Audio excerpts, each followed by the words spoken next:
Hi guys, it's Wandering Hermit back again, doing a,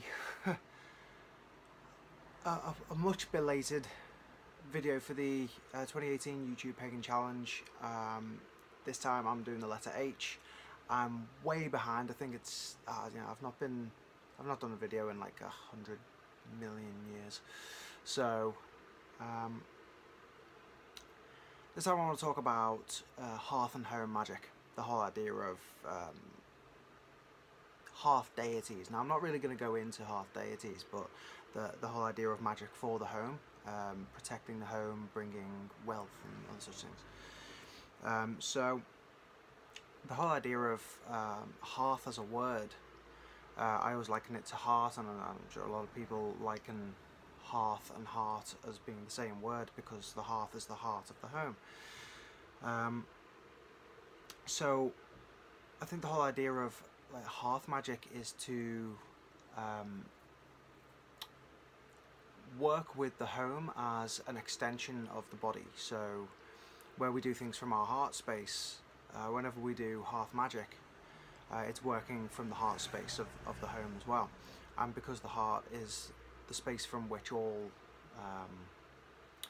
magic emanates, someone would say that we receive it, but still, it's the conduit through which magic works through us. In the same way, the hearth space in the home would be the conduit through which the forces of nature act, with us and for us. And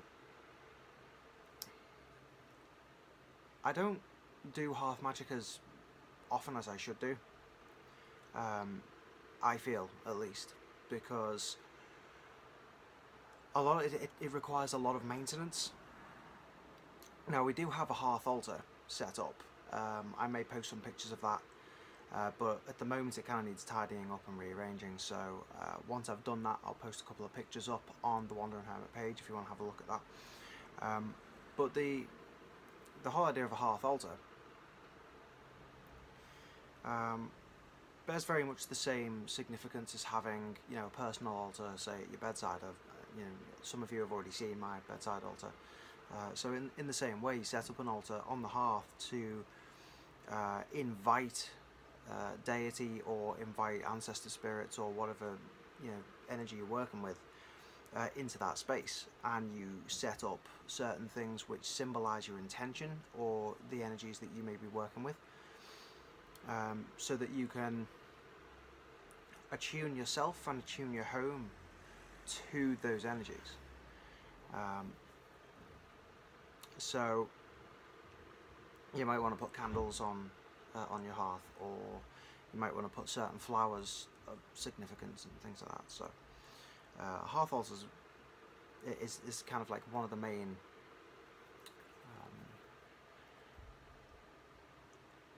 themes of hearth magic. It's kind of one of the main things that you would do if you were doing hearth and home magic. So what's hearth and home magic used for? Now, I've mentioned it can be to protect the home, or it can be bring abundance into the home, or to bestow good health or good fortune upon all those who enter into that space. Now, depending on where your home is situated, it's always a good idea to do magic to protect the home. So, like in ancient Roman, I think it's Roman, I may be wrong, but you have the spirits called the Laras, who you would call in to protect the homestead. You can invite them in by putting like sprigs of rosemary or other corresponding plants over the doorways of the home, particularly over the main entrance. Or you can plant certain herbs at the edge of your land to invite those spirits. Or if you work with fairy energy, then you'd be inviting the fairy folk into that land to abide there. And in so doing, you give them a place to settle, and that land becomes a conduit through which they can work. And in exchange, they protect the home from misfortune, or they protect the home from burglars or something like that. So Hearth Magick can be used for that. It can also be used to call in the spirits of ancestors. So if you are of a very kind of family or tribe oriented mindset, Hearth Magick is quite good for calling in the spirits of your ancestors to live in that home with you. And naturally our ancestors, they come to us as guides, they come to us as protectors, as guardians and such things. So it's quite useful to perhaps set up something on your hearth altar to honour the ancestors and to call them in, because they can be very useful allies naturally.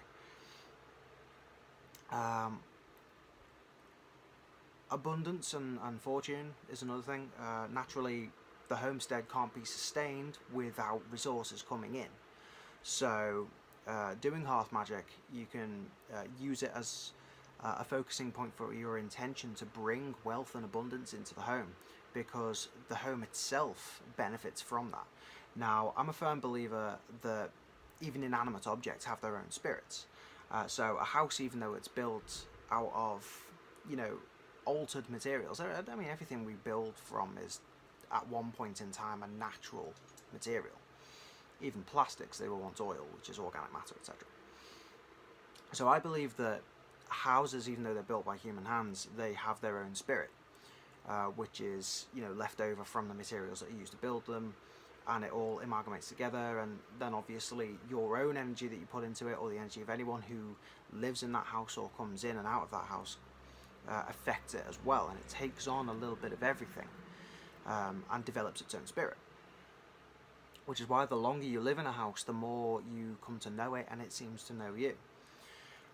So by doing Hearth Magick for wealth and abundance, it's as if you're appealing to the spirit of the house and all of the energies that spirit of the house is connected to out in the universe. And you can work with it to act as basically a magnet for universal energy to bring abundance to you.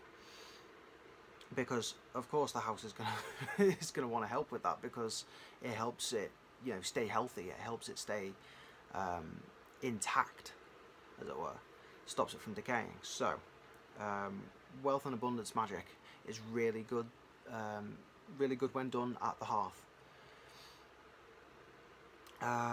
Other forms of hearth and home magic that don't involve altars are things as simple as doing regular clean outs. The whole idea of the spring clean is at the start of spring, to clear out the old to make space for the new. So what you'd be doing then is, again, because a home develops its own spirit based upon the activity that goes on within it and the people that are within it and the objects that are within it. If the place is cluttered, the energy of that space is going to become unstable, it's going to be disruptive, it's going to be quite, what's the word? Disharmonious. And therefore that has a negative effect on the house and its spirit as a whole. So by clearing out things which are unwanted or are unneeded, or at least moving things around and finding a set space for them and organising the space and arranging the space, what you're doing is you're clearing the air. You're helping to bring balance into that energetic space. You're taking a disharmonious, jagged waveform, and you're smoothing it out into something which is nice and gentle and healing for the people within the space and for the space itself. So doing regular clean outs, we try and do a clean out in our home once every 2, maybe 3 months, but that's usually out of necessity. We'll look around and go, we have far too much stuff, or we need to find a place for all of this, or something along those lines, and we'll clear out, and we'll rearrange things, and we'll put things away, and we'll organise our space. It has a knock-on effect on the self as well, because if you're, again, part of my belief is that the external space that you live in, and that pretty much everything that we observe and perceive as we go through the world is a reflection of what is going on within us. So if the space in which you live is cluttered and it's untidy and it's just generally unwelcoming, or it's, you know, it creates disharmony, or, you know, prevents you from relaxing, that's going to have a knock-on effect internally, because it's a reflection of what's going on in your mind and in your heart space. So by clearing out the space around you, you kind of influence an internal change. You initiate an internal change where your mind is cleared of clutter. Your brainwaves become more smoothed out. It's easier to think. You become more creative. You become more open. You start to perceive more. You start to intuit more. You start to feel more. And in the heart space as well, if, like me, you're prone to stress, if you're anxious just in general as well as socially, clearing out a physical space can really help to put the heart at ease. So I think that just tidying and just keeping on top of the home and making sure that it's nice and organised and tidy is a really great form of simple everyday magic, which I would put in the category of hearth and home. What else? There's a couple of other things that, you know, you could talk about within the subject. I mentioned earlier working with Fae. The hearth and home doesn't necessarily just mean the house itself. It means the surrounding area, the land itself. Now that isn't constrained by physical boundaries that we put up. So it, you know, the spirit of the land that you live in, that you affect and that affects you, does not stop at the garden gate. It can go beyond that, or it could stop before the garden gate. You never know. It depends entirely on the energetic output of yourself into the home, and thus from the home outwards. So if you are a regular magical practitioner, if you do a lot of magic and you have a high spiritually energetic output, it's likely that that's going to be picked up by the home itself and amplified, because, you know, the home, as I say, as a reflection of the self, attunes itself to your energy, and because it's so much bigger than you are, it magnifies your energy tenfold. So if you have high energetic output, your home's going to have high energetic output, which means that the land itself is going to be affected by that. So if you're a negative person, you've got a negative home, the land around the home is likely going to be negatively affected. So you'll either have blight on the land, where things don't grow, or you'll have obstructive plants, such as thorns and brambles and things growing on the land as well, which means that flowers can't grow and birds can't nest and all such things.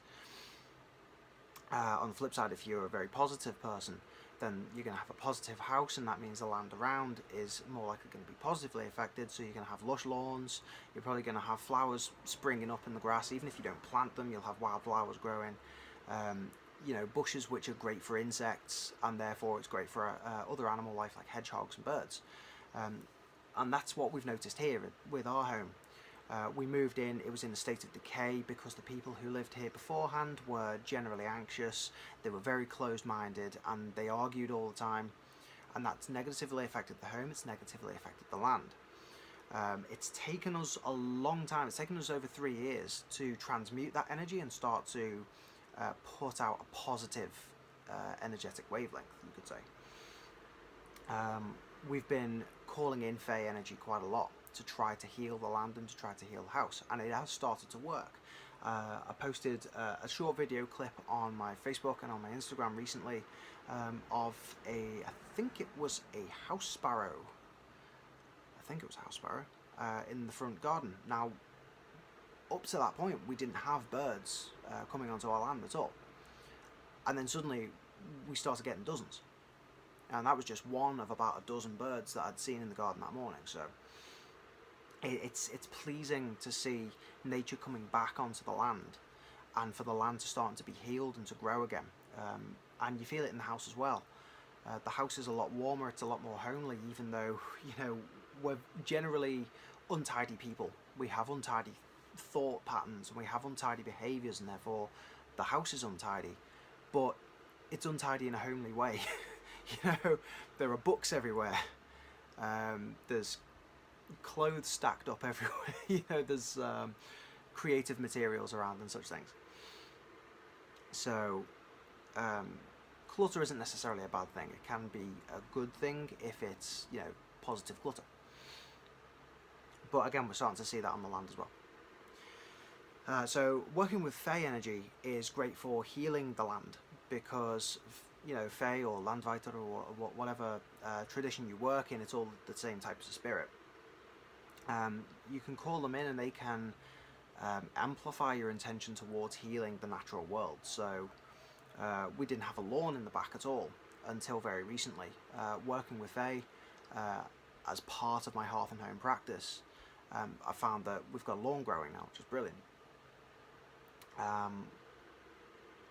You know, it's just the little things, leaving offerings on the land, you know, leaving bits out for birds. That's another great way to work. You know, it's a very small form of hearth and home magic that amplifies that out into nature as well. So it's quite a broad subject. I like to. I'm focusing only really on the more naturalistic aspects of it. But, you know, in Roman culture you had the deity, the goddess Vesta, who was a protectress of the home. She was a goddess of fire and other such things. She worked with mothers and housewives and stuff like that. And she protected the home, and she empowered people to protect the home as well. So she was typically called upon if there was a threat of an invasion or something like that. Everyone would, you know, pray to Vesta to help protect their homesteads and their homeland. In the same way, you know, you can work with deity as part of your home and hearth practice. Not just Vesta. In Hinduism, you have Ganesha. You know, statues of Ganesha are placed near the entrance to the home to bless people as they enter and leave, and he also protects the home against evil as well. Some cultures use the evil eye. You can put the evil eye over the entrance to the home, and that protects against negative spirits and people of negative intent. So just various forms of magic that can be incorporated to help to protect the home, heal the home, and bring abundance into the home. So that's all I can think of to talk about for now. Anyway, I'm kind of running short on time, so I will leave it there for now. I'm going to be trying to do more videos in the next week, just to try and catch up with everybody else, because I'm so far behind with this, it's unreal. So until my next video, thank you all for watching. I wish you all a very good day or night wherever you are in the world. Much love, many blessings. May your gods go with you. Bye for now.